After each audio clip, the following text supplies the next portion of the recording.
क्रांति, उलझा लोकतंत्र और राजशाही की परछाई।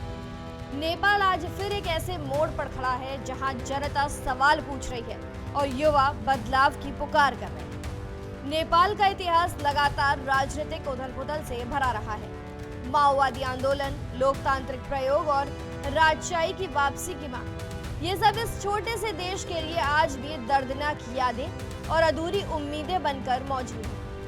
साल 1996 जब नेपाल की धरती पर माओवादी आंदोलन की शुरुआत हुई, माओवादियों ने दावा किया था कि ये संघर्ष देश के सामाजिक आर्थिक ढांचे को बदल देगा और नेपाल को बराबरी और न्याय की राह पर ले जाएगा।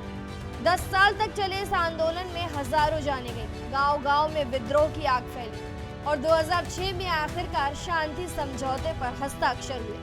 इसके बाद नेपाल ने नया संविधान अपनाया और 2008 में 240 साल पुरानी राजशाही का अंत कर खुद को गणराज्य घोषित किया। लेकिन अब सवाल ये है कि क्या इसमें आम जनता का जीवन बदल पाया? जनता आज भी कहती है कि क्रांति ने सत्ता का चेहरा तो बदला पर व्यवस्था वही रही। भ्रष्टाचार, अवसरवाद और राजनीतिक तिकड़म, इनने लोगों की उम्मीदें तोड़ दी। नेपाल में लोकतंत्र की यात्रा भी स्थिर नहीं रही।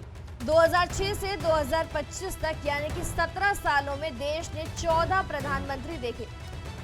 प्रचंड, बाबूराम भट्टाराई, सुशील कोइराला, केपी शर्मा ओली और शेर बहादुर देउवा जैसे बड़े नाम सत्ता में आए, लेकिन कोई भी अपना कार्यकाल पूरा नहीं कर सका। यहाँ लोकतंत्र रेत पर बने घर की तरह है, डामाडोल और अस्थिर।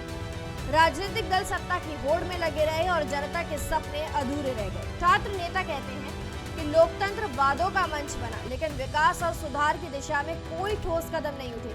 यही निराशा आज आंदोलनों का कारण है। नेपाल आज भी दुनिया के सबसे गरीब देशों में गिना जाता है। वर्ल्ड बैंक के मुताबिक 2024 में नेपाल की प्रति व्यक्ति आय केवल $1,381 थी, जबकि भारत की आय लगभग दोगुनी थी। शिक्षा, स्वास्थ्य और रोजगार के क्षेत्र में सुधार न होने की वजह से आम लोग लगातार संघर्ष कर रहे हैं। लोकतंत्र से निराशा के बीच एक बार फिर राजशाही की वापसी की आवाज तेज हो रही है। 2025 में काठमांडू और कई अन्य शहरों में हजारों लोग राजा वापस आओ, देश बचाओ के नारे लगाते नजर आए। पूर्व राजा ज्ञानेंद्र शाह, जिन्हें 2008 में सत्ता से हटाया गया था, आज वो फिर चर्चा में है। उनके समर्थकों का मानना है कि राजशाही के दौर में भ्रष्टाचार कम था और स्थिरता ज्यादा थी। हालांकि इतिहास बताता है कि राजशाही भी विवादों से अछूती नहीं रही है।